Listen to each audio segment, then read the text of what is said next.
বাংলাদেশের ১৮ কোটি মানুষ ১ ইঞ্চি জমিও ভারতকে দখল করতে দেবে না বলে মন্তব্য করেছেন গণ অধিকার পরিষদের সভাপতি নুরুল হক নূর।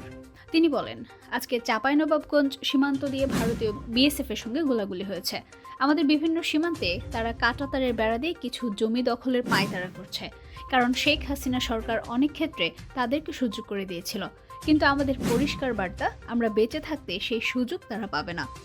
জুলাই গণঅভ্যুত্থানের শহীদ ও আহতদের স্মরণে এবং বৈষম্যহীন বাংলাদেশ গড়ার প্রত্যয়ে রংপুরের গঙ্গাচড়ায় মাল্টিপারপাস হলরুমে আয়োজিত মতবিনিময় সভায় তিনি এই কথা বলেন।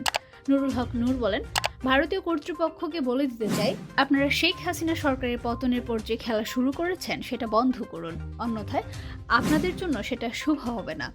সরকারকে অনুরোধ জানাবো, সীমান্তবর্তী মানুষকে সামরিক ট্রেনিং দেন, প্রয়োজনে বিজিবির সঙ্গে তারাও কাজ করবে।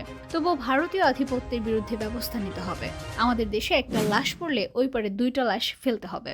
গণ অধিকার পরিষদের এই নেতা বলেন, সরকার শতাধিক পণ্যে কর এবং শুল্ক বাড়িয়েছে। টিস্যু, ওষুধ, রেস্টুরেন্টে, এমনকি মোবাইলে কথা বলাতেও ভ্যাট ট্যাক্স বাড়িয়ে দিয়েছে। শুল্ক এবং কর বাড়ার এই গণবিরোধী সিদ্ধান্তে মানুষের আরও ভোগান্তি হবে। দল হিসেবে আওয়ামী লীগ সম্পর্কে তিনি বলেন, আওয়ামী লীগ এখন একটা মরা লাশ, তাকে টানাটানি করে সান্ত্বনা ছাড়া আর কিছুই মিলবে না।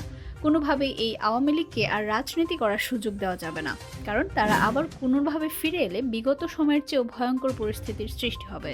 5 আগস্টের আগে আওয়ামী লীগ বিরোধী দলগুলোর মধ্যে যে ঐক্য ছিল তাতে ফাটল ধরেছে। দলগুলোর মধ্যে যত ফাটল ধরবে, ফ্যাসিবাদ তত তাড়াতাড়ি ফিরে আসার সুযোগ পাবে। নির্বাচন প্রসঙ্গে নূর বলেন, জাতীয় নির্বাচনের আগে স্থানীয় নির্বাচন দেওয়া হলে নতুন নেতৃত্ব সৃষ্টি হবে, রাজনীতি সম্পর্কে মানুষের একটা ইতিবাচক ধারণা তৈরি হবে। কিন্তু জাতীয় নির্বাচন আগে হলে নির্বাচিত রাজনৈতিক দল এককভাবে সরকার গঠন করতে পারলে তারা স্থানীয় নির্বাচনে প্রভাব বিস্তার করার চেষ্টা করবে। এ সময় গণ অধিকার কেন্দ্রীয় কমিটির উচ্চতর পরিষদ সদস্য এবং রংপুর বিভাগীয় সাংগঠনিক সমন্বয়ক হানিফ খান সজীবকে আগামী নির্বাচনের প্রার্থী ঘোষণা করেন।